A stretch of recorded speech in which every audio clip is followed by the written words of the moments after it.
Greetings to all. This video gives the information related to the perspective projection. It is prepared by myself and my colleague Mr. Raj. So generally projection is classified as two types. One is orthographic projection, another one is pictorial projection.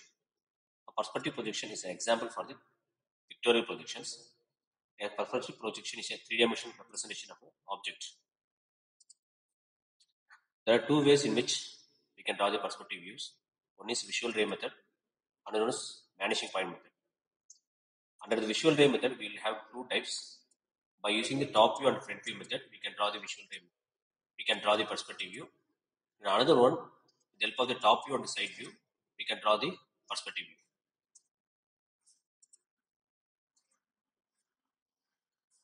So this slide indicates the front view and top view of the different solids. So if you take the pyramid, the front view will be getting the front view as a triangle shape. Whereas if you take the prism, we will be getting the rectangle in the front view. Whereas if you take the top view, the base of the, depending upon the type of pyramid, if it's a pentagonal pyramid, we will be getting the pentagon as a top view. Similarly, if you take the square pyramid, we will be getting square in the, we will be getting the square shape in the top view. Similarly, for the prism, we will be getting the base shape as the top view.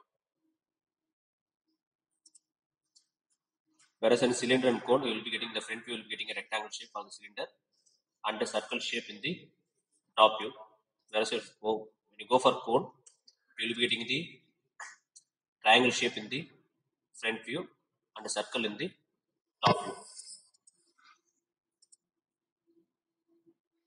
So this slide indicates the various ways in which top view can be drawn with respect to the PP plane. So the first diagram indicates that so one of the base edge of the pyramid lies on PP. The second condition indicates that one of the base edge of the pyramid is parallel to PP. The third condition indicates that it is resting on the one of the corner and the base edge containing that corner will be receding to PP at some angle. These are the three ways in which base edge can be given with respect to the PP line. Now central plane. So in this plane only the observer eye or station point or eye point will be located. Central plane, in some questions, central plane will not be given directly. In some questions, it will be given directly with respect to the axis or with respect to the edges or with respect to the apex. See the first possibilities with respect to the axis. Here the central plane is placed right to the axis. The same thing we can say it as a axis is placed left to the central plane. So whereas here, if you see here, this diagram, the central plane is placed left to the axis. The same thing we can say in an alternate manner. The axis is placed right of the central plane. So next one with respect to the nearest edge.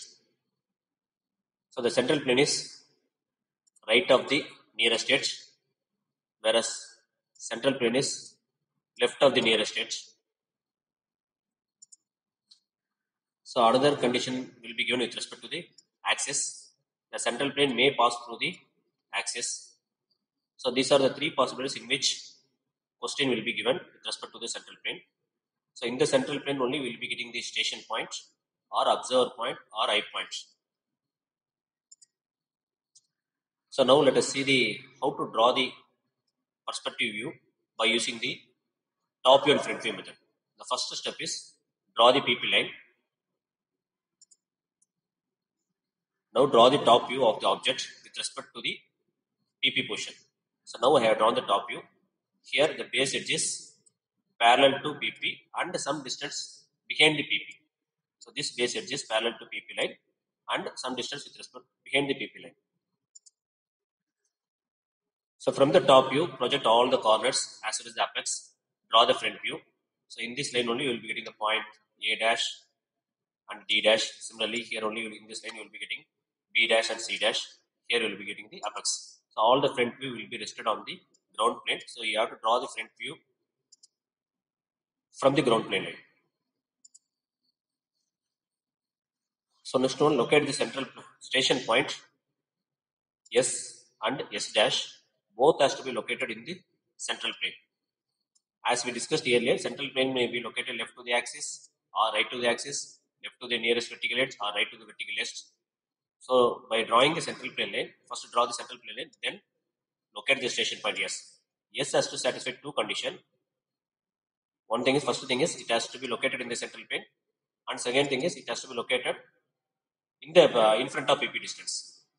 Similarly, the station point S dash for the front view has to satisfy two conditions. One is it has to be located in the central plane, and it should be placed with respect to GP. Above GP distance will be given, so it has to satisfy above GP distance as well as the central plane condition. The distance between the PP line and GP line should be greater than the in front of PP distance and above GP distance. So after drawing the top view, front view, central plane, then locating the station point, the next step is connect all the corners in the top view, including the apex, to the station point S. While connecting the corner with the station point S, the line will crosses the piercing, that is picture plane. That point is called as interceptor point or piercing point. Next, similarly, follow the same procedure. Connect all the corners in the front view to the station point S dash.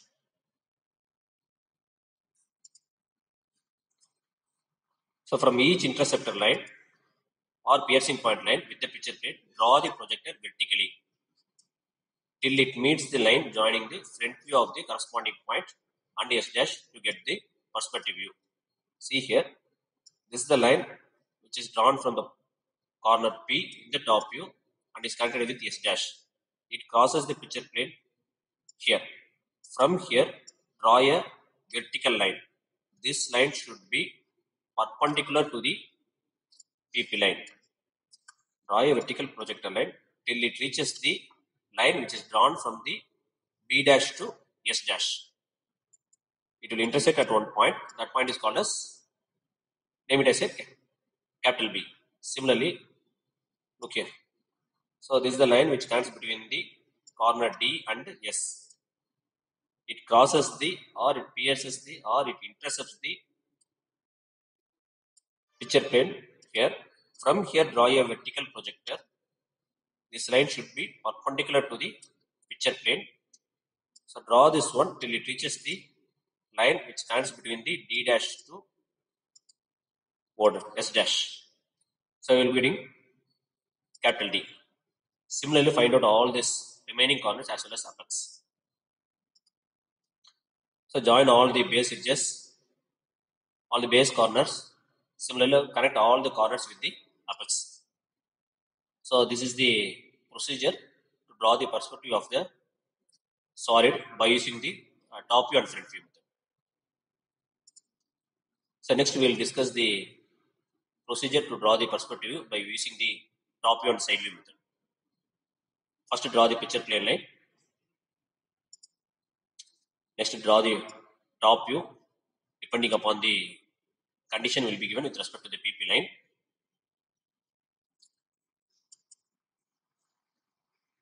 Next locate the central plane line. It will be given with respect to the axis or edges or apex.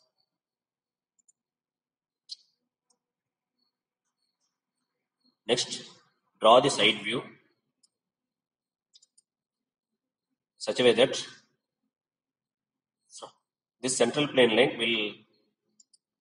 will be seen as a PP line in the side view. From here, draw a line and keep this point as center and this one as radius. You can tilt like this also, or you can draw a line such that this line should make an angle of 45 degree and project this one, and you will be getting the side view.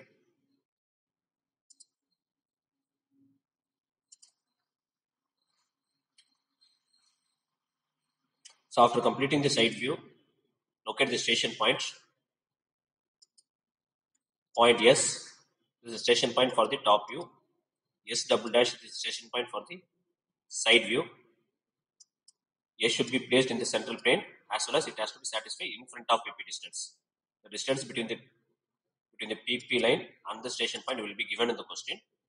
You have to satisfy both the conditions. Similarly, S double dash should be placed above GP. This distance will be given. Similarly, in front of PP.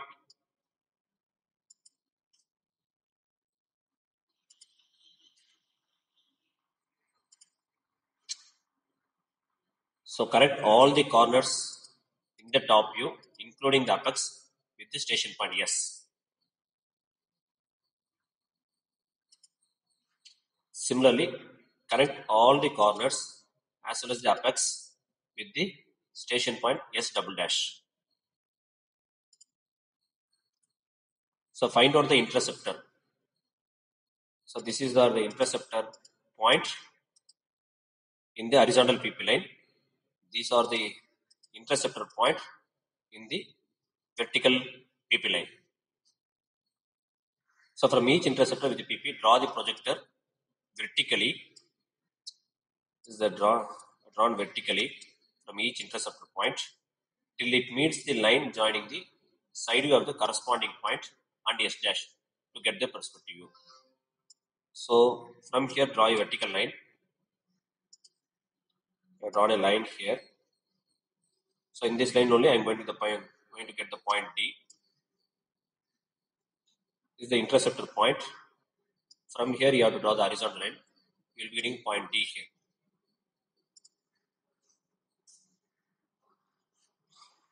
So from each intercept with a CP, draw the projector horizontally. So these are the interceptor. From here, you have to draw the line horizontally. This line should be perpendicular to this PP line. Till it meets the line projected from the PP line. You will be getting the corresponding points. See here. So in this line only, we are going to get the point B. See the interceptor point here. This is the line which we have drawn from, which connects between B double dash to S double dash. From here, draw a line. The intersection of the horizontal line as well as the vertical line of the corresponding corner, we will be getting the final corner point. So like this, proceed all this one and find out the corner points. Connect all the corner points, then connect all the corners with the apex. So this is the way we have to draw the perspective view by using the top view and side view method. So finally, I thank principal, mechanical staff members and the students from the mechanical department for giving the valuable suggestion as well as the input. I hope you understand the procedure to draw the perspective view. So if you have any clarification, you can mail me. Thank you.